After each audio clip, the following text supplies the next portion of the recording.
ایک لڑکی اور جن کا دل دہلا دینے والا واقعہ۔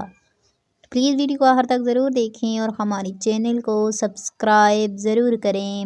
یہ کہانی ایک گاؤں کی ہے جہاں ایک لڑکی اپنے والدین کے ساتھ رہتی تھی۔ اس کا نام زینب تھا۔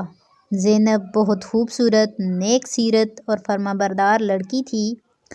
وہ روزانہ صبح اپنے والدین کے ساتھ کھیتوں میں کام کرنے جاتی اور شام کو گھر واپس آ کر باقی گھریلو کاموں میں اپنی امی کا ہاتھ بٹاتی۔ گاؤں کے کنارے ایک پرانا سنسان باغ تھا جس کے بارے میں لوگوں کا کہنا تھا کہ وہاں ایک جن رہتا ہے۔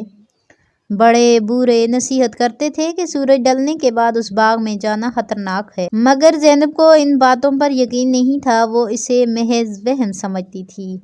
ایک دن زینب کی اماں نے اسے کہا کہ وہ قریبی گاؤں میں اپنی خالہ کے گھر دودھ دینے جائے۔ زینب نے دودھ کا مٹکا لیا اور چل پڑی۔ راستہ لمبا تھا اور سورج ڈل رہا تھا۔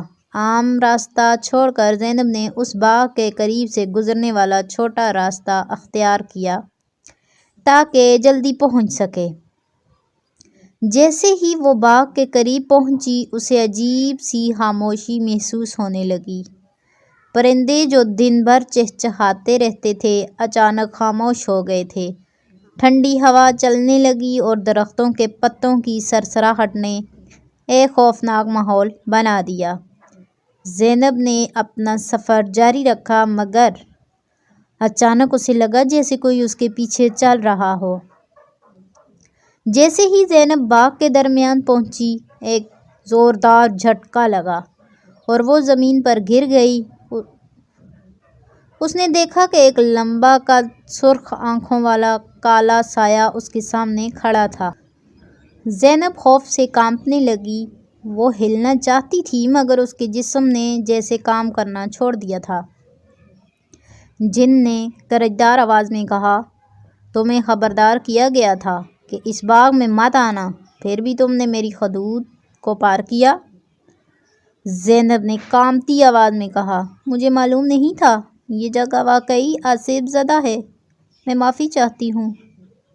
جن ہنسا اور بولا، اب بہت دیر ہو چکی ہے، جو بھی میری حدود میں آتا ہے وہ یہاں قید ہو جاتا ہے۔ زینب سمجھ گئی کہ اگر اس نے ہمت نہ دکھائی تو وہ کبھی یہاں سے نکل نہیں پائے گی۔ اس نے اللہ کا نام لیا اور سوچنے لگی کہ کوئی راستہ نکالنا ہوگا۔ اچانک زینب کو یاد آیا کہ اس کی دادی کہا کرتی تھی کہ جنات کو خوشبو والی چیزیں بہت پسند ہوتی ہیں۔ اس نے جلدی سے اپنی جیب سے عطر کی چھوٹی سی شیشی نکالی اور ہوا میں چھڑک دی۔ عطر کی خوشبو پھیلتے ہی جن ایک لمحے کے لیے الجھن میں پڑ گیا۔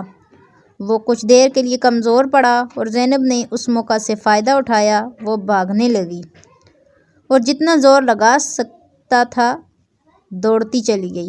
جن اس کا پیچھا کرتا رہا مگر جیسے ہی زینب نے باغ کی حدود پار کی وہ اچانک غائب ہو گیا۔ زینب ہامتی کامتی گھر پہنچی اور سارا واقعہ اپنے والدین کو سنایا۔ گاؤں کے بزرگوں نے سنا تو کہا، ہم نے ہمیشہ کہا تھا کہ وہ باغ جنات کی آرام جگہ ہے، مگر اب ہمیں وہاں کچھ تعویذات اور آیت لگا کر اس جگہ کو پاک کرنا ہوگا۔ اگلے دن گاؤں کے عالم اور کچھ بزرگ وہاں گئے، قرآن کی تلاوت کی اور باغ کو پاک کر دیا۔ اس کے بعد کسی کو وہاں کسی جن یا عصیب کا سامنا نہیں ہوا۔ زینب نے اس دن کے بعد کبھی بزرگوں کی نصیحت کو نظر انداز نہیں کیا اور ہمیشہ احتیاط برتنے لگی۔ اس واقعے نے اسے سکھایا کہ بعض اوقات بڑوں کی کہی ہوئی باتوں میں حقیقت ہوتی ہے اور نادانی میں کی گئی غلطی کسی بڑی مصیبت میں ڈال سکتی ہے۔